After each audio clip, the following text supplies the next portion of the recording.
Everyone, pH ক্লাসেসে তোমাদের সকলকে স্বাগত। আজকে আমাদের কাছে একটি খুবই মজাদার টপিক রয়েছে, সেটি হচ্ছে কি নিউরন। তো নিউরন চ্যাপ্টারটা আমাদের সব জায়গায় পড়তে হয়। ম্যাক্সিমাম ক্ষেত্রে আমাদের পশ্চিমবঙ্গ মধ্যশিক্ষা পর্ষদের যে ১০ম শ্রেণী রয়েছে মানে ক্লাস 10, এখানেও আমাদের রয়েছে নিউরনটা। এবং বিভিন্ন পরীক্ষাতে যেখানে আমাদের নিউরন নিয়ে জানতে হয়, নিউরন সম্পর্কে পড়তে হয়, সেখান থেকে প্রশ্ন আসে, সেগুলোর ক্ষেত্রেও তোমাদের এই ভিডিওটি খুবই কাজে লাগবে। তো অতএব যদি তোমাদের এই ভিডিওটি ভাল লেগে থাকে, অবশ্যই আমাদের এই ইউটিউব চ্যানেলটি সাবস্ক্রাইব করো এবং আমাদের পাশে থাকো। এবং যদি তোমাদের এই ভিডিও বা বিভিন্ন ক্লাস আমরা যেগুলো করে থাকি সেগুলোর ক্লাস নোটস অর্থাৎ পিডিএফ ফরম্যাটে যে ক্লাস নোটসগুলো আছে সেটা দরকার হয়, তো তোমরা অবশ্যই আমাদের এই টেলিগ্রাম চ্যানেলে কি হবে, জয়েন করে যেও। ঠিক আছে? খুব ভালো করে পিডিএফ ফরম্যাটে, ডিজিটাল ফরম্যাটে তোমাদের জন্য নোটসটা প্রিপেয়ার করা আছে, সেটা তোমরা সেখানে গেলেই পেয়ে যাবে। তো চলো আজকে শুরু করা যাক আমাদের এই টপিকটি। টপিকের নাম হচ্ছে নিউরন। তো আমরা জানবো নিউরনের গঠন ও কাজ। আমাদের জানতে হবে কি নিউরন নিয়ে। নিউরন মানে স্নায়ুকোষ। তো স্নায়ুকোষ কাকে বলবো আমরা? তো আমাদের যে স্নায়ুতন্ত্র মানে আমাদের যে নার্ভাস সিস্টেম রয়েছে তার গঠনগত এবং কার্যগত একককে আমরা বলি কি স্নায়ুকোষ বা নিউরন। আর এর কাজ হচ্ছে কি স্নায়ু স্পন্দনকে পরিবহন করা। মানে এক জায়গা থেকে আরেক জায়গায় এই স্নায়ু স্পন্দনকে কি করবে? পাঠাবে। বোঝা গেল? এটাই হচ্ছে কি আমাদের স্নায়ুতন্ত্রের নিউরন বা স্নায়ুকোষ। আজকের এই ক্লাসটিকে আমরা দুটো পার্টে করব। একটা পার্টে আমরা ছবি এঁকে বোঝার চেষ্টা করব যে নিউরন কিভাবে আঁকতে হয় বা নিউরনের বিভিন্ন গঠন সম্পর্কে আমরা জানবো, এবং আরেকটাতে আমরা শুধু ফ্যাকচুয়াল ডেটা যেগুলো রয়েছে সেগুলো নিয়ে আমরা পড়বো। তো সেক্ষেত্রে আমাদের কি হবে না, দুটোই কভার হয়ে যাবে। তো ভালো করে তোমরা ছবির দিকটা নজর রাখবে, তাহলে কি নিউরনের অনেকটা অংশেই তোমাদের পড়াটা হয়ে যাবে। তো আমাদের নিউরনটাকে আঁকতে হয় কিভাবে? তো নিউরন আঁকতে গেলে আমাদের প্রথমে কি নিউরনের কোষ দেহটি আঁকতে হবে। ঠিক আছে? তো চলো কোষ দেহটা আমরা আঁকার চেষ্টা করি।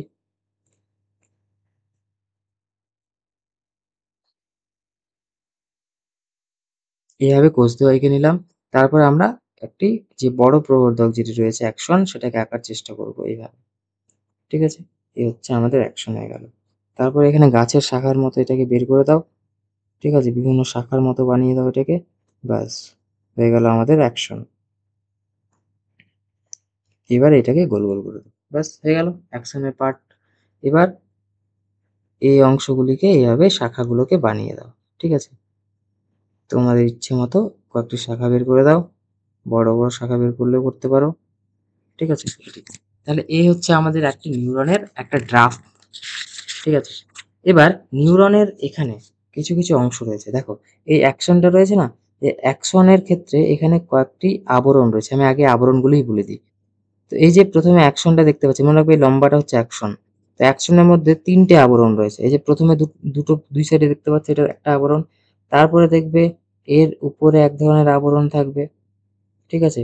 এটা একটি আবরণ, দ্বিতীয় আবরণ এটি। এটা হচ্ছে দ্বিতীয় আবরণ। এই দ্বিতীয় আবরণ কিন্তু আবার এই মাঝখানে থাকে না। তারপরে একটি আবরণ থাকবে, তারপরে আরেকটি আবরণ থাকবে এইভাবে। হুম? তারপরে এরকম একটা করে আবরণ থাকবে। ব্যাস, হয়েছে? এবার এখানে একটি কোষ থাকবে। কোষটাকে এঁকে দিই।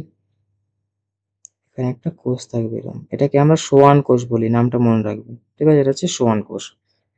এবার আমাদের কোষ দেহতে চলে যাই। কোষ দেহর মাঝখানে একটি থাকবে কি নিউক্লিয়াস। রেড করে এটা কি আমাদের নিউক্লিয়াস। বোঝা গেল? এবং নিউক্লিয়াসের আশেপাশে কি থাকবে? বিভিন্ন কোষীয় অঙ্গাণু থাকবে। বিভিন্ন কোষীয় অঙ্গাণু থাকবে। তার সাথে সাথে কিছু কিছু দানাদার অংশ থাকবে। সেটা হচ্ছে কি আমাদের নিজল দানা। ঠিক আছে? এটা হচ্ছে কি আমাদের নিজল দানা। তো মনে রাখবে নিজল দানা কোথায় আমরা দেখতে পাই? না, কোষ দেহে আর ডেনড্রাইটে। ঠিক আছে? তো এই যে আমাদের নিউরন, এই নিউরনের দুটো অংশ। কটি অংশ? দুটো অংশ। দুটো অংশ। নিউরন দুটি অংশ নিয়ে গঠিত। একটি হচ্ছে কি কোষ দেহ, আর দ্বিতীয়টি হচ্ছে কি প্রবর্ধক। ঠিক আছে? তো ১ নম্বর হচ্ছে কোষ দেহ, দ্বিতীয়টি হচ্ছে প্রবর্ধক। তো কোষ দেহ কাকে বলছি আমরা? কোনটা আমাদের কোষ দেহ? দেখো এই যে কোষ রেড কালারের এই পাশে যে ফাঁকা অংশটা রয়েছে, ফাঁপা অঞ্চলটা, এটা হচ্ছে কি আমাদের কোষ দেহ। তো এটাই হচ্ছে আমাদের কি কোষ দেহ। কোষ দেহ। আর এই যে অনুসূত্রাকার অঞ্চল দেখতে পাচ্ছি, সুতোর মতো যে শাখা প্রশাখাগুলো বেরিয়ে আছে এটা বলো, বা এই লম্বা করে যে লাঠির মতো সেটা বলো, এইটুকু অংশগুলো হচ্ছে গিয়ে আমাদের প্রবর্ধক। ঠিক আছে? প্রবর্ধকের আবার দুটো পার্ট। তাহলে প্রবর্ধকের আমরা দুটো পার্ট দেখতে পাচ্ছি। একটা হচ্ছে কি ডেনড্রন, মনে রাখবে। একটা হচ্ছে কি ডেনড্রন, আর একটা হচ্ছে অ্যাকশন। ঠিক আছে? একটা ডেনড্রন, একটা অ্যাকশন। তো এই যে এখান থেকে লাঠির মতো অংশ দেখতে পাচ্ছ, এটা হচ্ছে অ্যাকশন। ঠিক আছে? আর এই কোষ দেহ থেকে যে শাখার মতো বেরিয়ে আসছে না, এটা হচ্ছে কি ডেনড্রন। এটা হচ্ছে কি ডেনড্রন। তাহলে এগুলো হচ্ছে কি ডেনড্রন। ডেনড্রন। বোঝা গেল? এবার ডেনড্রনের মধ্যে দেখো, ডেনড্রন থেকেও আবার কিছু, কিছু শাখা বেরিয়ে আসছে। তো এগুলোকে আমরা বলি কি ডেনড্রাইট। ডেনড্রাইট। মনে থাকবে? আচ্ছা। এবার ডেনড্রাইটের পর আমরা অ্যাকশনের দিকে যদি লক্ষ্য করি, তো অ্যাকশনে কি রয়েছে? নিচে কিছু শাখার মতো রয়েছে, তাই না? এটাকে অ্যাকশন টার্মিনাল, বা এটাকে আমরা বলি কি প্রান্তপুরুষ। প্রান্তবুরুষ। ঠিক আছে? আচ্ছা। এবার এই যে আমরা পড়লাম এই আবরণগুলো সম্পর্কে, তো প্রথমে যে আবরণ রয়েছে সেটাকে আমরা বলবো এক্সোলেমা। এক্সোলেমা। ঠিক আছে? দ্বিতীয় আবরণকে আমরা বলবো কি? Myelin sheath. Myelin sheath. ঠিক আছে? বা মেডুলারি আবরণ। ঠিক আছে? একটা হচ্ছে এক্সোলেমা, একটা হচ্ছে মায়োলিন শিথ। এরপর তৃতীয় যে বাইরের অংশটা, এটাকে আমরা বলবো কি নিউরিলেমা। নিউরিলেমা। ঠিক আছে? তো এটাকে আমরা বলবো কি নিউরিলেমা। তো তিনটে রয়েছে, স্তর রয়েছে যে আবরণগুলো। ফার্স্ট স্তরকে এক্সোলেমা বলা হয়, দ্বিতীয়কে বলা হয় মায়োলিন শিথ বা মেডুলারি আবরণ, আর তৃতীয় স্তর যেটি রয়েছে সেটা হচ্ছে নিউরিলেমা। বোঝা গেল? আর তার মাঝখানে একটি কোষ আমরা দেখতে পাই, সেটা হচ্ছে কি সোয়ান কোষ। সোয়ান কোষ। মনে থাকবে? এবার এই যে রেড কালারের যেটা দেখতে পাচ্ছি আমরা কোষ দেহর এখানে, এটা হচ্ছে নিউক্লিয়াস। দেখেই আমাদের মনে হচ্ছে এটা নিউক্লিয়াসই হবে। এটা হচ্ছে নিউক্লিয়াস। বোঝা গেল? এবং নিউক্লিয়াসের সাথে এই যে আমরা দানা, দানা জায়গা দেখতে পাচ্ছি সেগুলো হচ্ছে নিজল দানা, খুবই ইম্পর্টেন্ট। নিজল দানা, দানাযুক্ত যে অংশ দেখতে পাই নিউরনের মধ্যে সেটা হচ্ছে কি নিজল দানা। মনে থাকবে? আর নিজল দানার সাথে এখানে আরেকটি জিনিস রয়েছে, সেটা আমাদের জানতে হবে। সেটা কি? যেখানে আমাদের অ্যাকসন হিলক বা অ্যাকশন যেখানে শুরু হয়েছে, বা ডেনড্রাইটের মধ্যে বা ডেনড্রনের মধ্যে আমরা বেশ অনুসূত্রাকার কিছু অংশ দেখতে পাই। এগুলোকে আমরা বলি কি নিউরোফ্রাইবিল। নিউরোফ্রাইবিল। তাই এই সবুজ অংশকে আমরা বলছি কি নিউরোফাইব্রিল। ঠিক আছে? তো এটা হচ্ছে কি আমাদের নিউরোফাইব্রিল। মনে থাকবে? তো এই হচ্ছে কি আমাদের স্নায়ুকোষ বা নিউরনের ছবি। তাহলে তোমরা এখান থেকে বলতে পারছো, তাহলে এই কালো করে এটা কি? ঠিকই বলেছো, নিউক্লিয়াস। এই শাখার মতো কি শাখাটা আছে সেটা কি? ডেনড্রন। আর শাখা থেকে যেটা বেরিয়েছে সেটা কি? ডেনড্রাইট। এবার এই লম্বা করে অংশটা যেটা দেখতে পাচ্ছি কি? অ্যাকশন। অ্যাকশনের মধ্যে শেষের যে অংশটা সেটা কি? সেটা হচ্ছে কি? আমাদের প্রান্তপুরুষ। এই অংশগুলো প্রান্তপুরুষ, তাই তো? আর আর এটা হচ্ছে কি কোষদেহ আমাদের। এর মধ্যে যে সাইটোপ্লাজমটা থাকে কোষদেহের মধ্যে, মনে রাখবে, কোষদেহের মধ্যে যে সাইটোপ্লাজম থাকে সেটাকে আমরা বলি কি নিউরোপ্লাজম। ঠিক আছে? তো সাইটোপ্লাজমটার নাম কি? নিউরোপ্লাজম। তাহলে কোষদেহের মধ্যে যে সাইটোপ্লাজম থাকে সেটাকে আমরা বলি নিউরোপ্লাজম।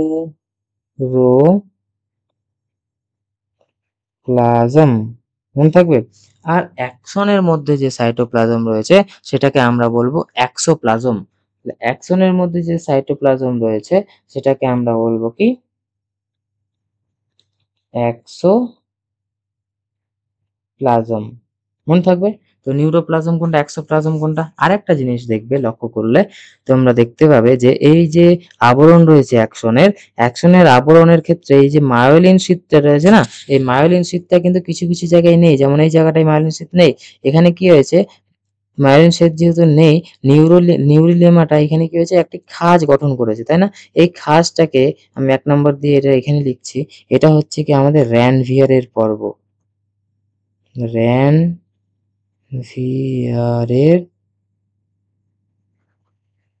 পর্ব। ঠিক আছে? তো এটা হচ্ছে আমাদের কি র্যানভিয়ারের পর্ব।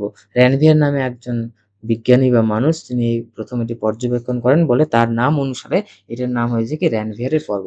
তো এই হচ্ছে আমাদের কি নিউরন। ঠিক আছে? তো এবার আমাদের কিন্তু এখানে নিউরনের ছবি যদি আমরা ভালো করে লক্ষ্য করি তাহলেই কিন্তু আমাদের নিউরন সম্পর্কে অনেকটাই কি নলেজটা চলে আসবে। এবার শুধু আমাদের ফ্যাকচুয়াল ডেটা কিছু মনে রাখতে হবে। চলো সেগুলো আমরা এবার শুরু করি।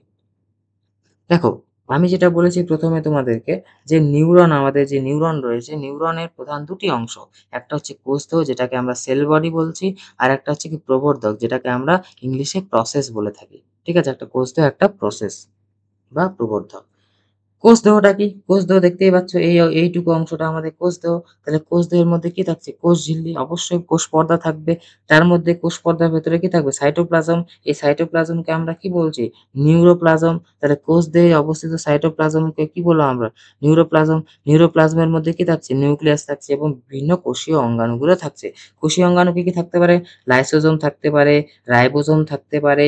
ঠিক আছে? তারপর গলগি বস্তু থাকতে পারে, মাইটোকন্ড্রিয়া থাকতে পারে। হ্যাঁ? এগুলো মনে রাখবে।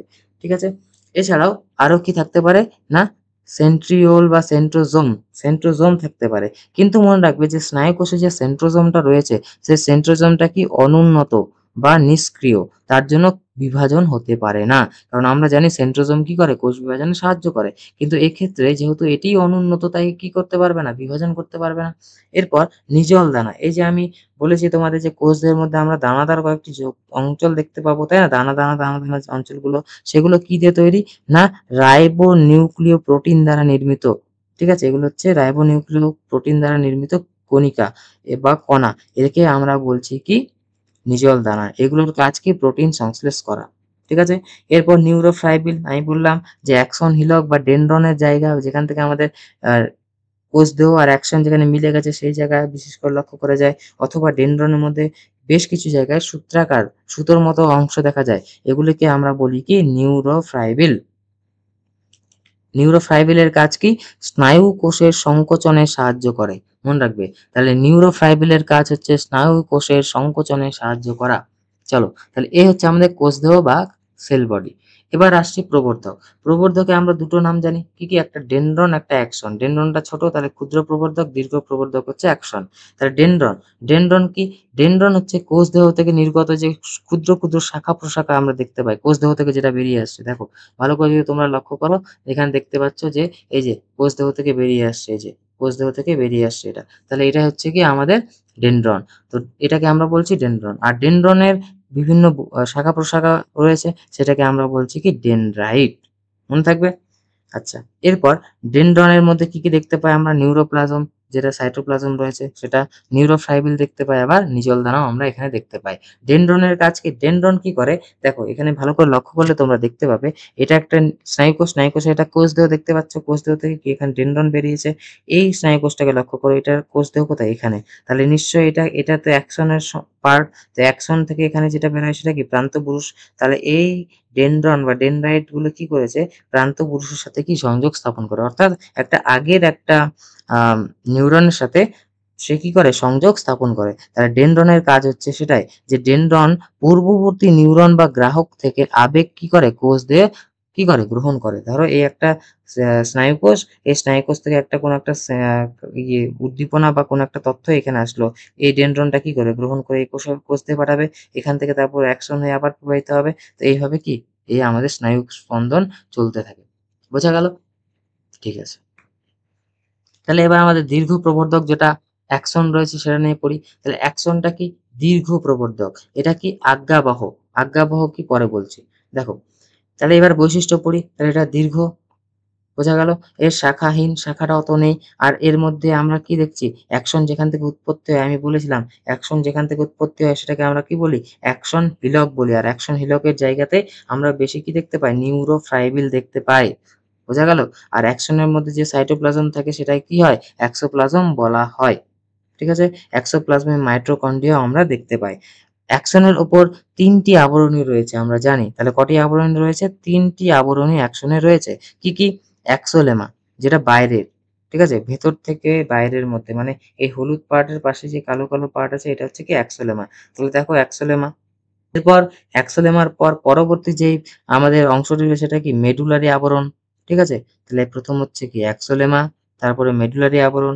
তাহলে মেডুলারি আবরণ যেটা সেটাকে আমরা মায়োলিন সিথ বলি। তাহলে এই যে দেখো মায়োলিন সিথ কোনটা?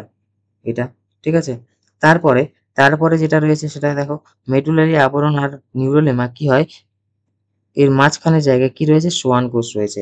তাই এই যে সোয়ান কোষ। এই সোয়ান কোষ কি? এই নিউরোলেমা আর মেডুলারি আবরণের মাঝখানেই রয়েছে। ঠিক আছে? এরপর অ্যাকশনের শেষ প্রান্ত কি আমরা জানি সূক্ষ্ম, সূক্ষ্ম শাখান্বিত। এখানে প্রান্তপুরুষ বা এন্ড ব্রাঞ্চ বা অ্যাকশন টার্মিনালও বলে থাকি আমরা। ঠিক আছে? আরেকটা জিনিস লক্ষ্য করবে যে বেশ কিছু স্থানে এই মায়োলিন সিথটা কি খন্ডিত। সেখানে মায়োলিন সিথ আমরা দেখতে পাই না, অনুপস্থিত। ফলে নিউরোলেমা যেটা রয়েছে সেটা কি হয় এখানে একটি খাঁজ তৈরি করে। এই খাঁজটাকে আমরা বলি কি র্যানভিয়ারের পর্ব বা নোটস অফ র্যানভিয়ার, ভিভিআই। ঠিক আছে? তো এটি কোথায় থাকে? অ্যাকশনে দেখতে পাই। তাহলে অ্যাকশনের কাজ কি? অ্যাকশনের কাজ হচ্ছে কোষ দেহ থেকে আবেগ কি করবে? দূরে নিয়ে যাবে অর্থাৎ পরবর্তী নিউরন বা ইফেক্টরে কি করবে? প্রেরণ করবে। এবার আমরা যে পড়লাম যে কিভাবে যাচ্ছে, তাই না? এই যে ছবিটা যেটা আমরা দেখলাম এই ছবিটা। এই ছবি হিসেবে এই ছবিটাকে যদি আমরা ভালো করে জুম করি তাহলে আমরা এই চিত্রবাহী যে ওই গঠনটা সেটাকে দেখতে পাই। যেখানে কি হচ্ছে যে একটি প্রান্তপুরুষ, এটা প্রান্তপুরুষ। উপরে রেড করে এটা কি? প্রান্তপুরুষ। প্রান্তপুরুষের একটা শাখা। আর নিচে গ্রিন করে এটা কি? ডেনড্রাইট। ডেনড্রাইট। ঠিক আছে? তো দেখো এই যে প্রান্তপুরুষ বা অ্যাকশনের বা একটি নিউরনের শেষ অংশ সাথে অপর একটি নিউরনের ডেনড্রাইটের বা ডেনড্রনের যে অংশ সেই অংশের সংযোগস্থলে একটা ফাঁকা জায়গা থাকে। সেই ফাঁকা জায়গাকে আমরা কি বলি? সাইন্যাপস বলে থাকি। আর এই সাইন্যাপস যে জায়গা সেখানে এক ধরনের তরল থাকে সেটার নাম হচ্ছে নিউরোহিউমার। মনে থাকবে? আর এর মধ্য দিয়ে কি হয়? এই যে উদ্দীপনাগুলো এক জায়গা থেকে আরেক জায়গায় চলে যায়। মানে অ্যাকশন থেকে অ্যাকশন প্রান্ত, প্রান্তপুরুষ, প্রান্তপুরুষ থেকে কোথায় যাবে? ডেনড্রাইট, ডেনড্রাইট থেকে ডেনড্রন হয়ে কোষদেহে যাবে। আবার সেই কোষদেহ থেকে কোথায় যাবে? অ্যাকশন হয়ে অ্যাকশন প্রান্তবিন্দু তারপর এরকম করে আবার পরবর্তী নিউরনে কি হবে? এই উদ্দীপনাটা চলে যাবে। তাহলে সাইন্যাপস কি? খুবই ইম্পোর্টেন্ট প্রশ্ন কিন্তু সাইন্যাপস কাকে বলে? দেখো অ্যাকশন টার্মিনালের সাথে দ্বিতীয় একটি নিউরনের ডেনড্রাইট সরাসরি কি থাকে না? যুক্ত থাকে না। একদম আঠাভাবে যুক্ত থাকে না। এই মাঝখানে কি থাকে? এই মাঝখানে একটা ফাঁকা সংযোগস্থল থাকে। এটাকে আমরা বলি কি? সাইন্যাপস। বোঝা গেল? তাহলে সাইন্যাপস হলো কি?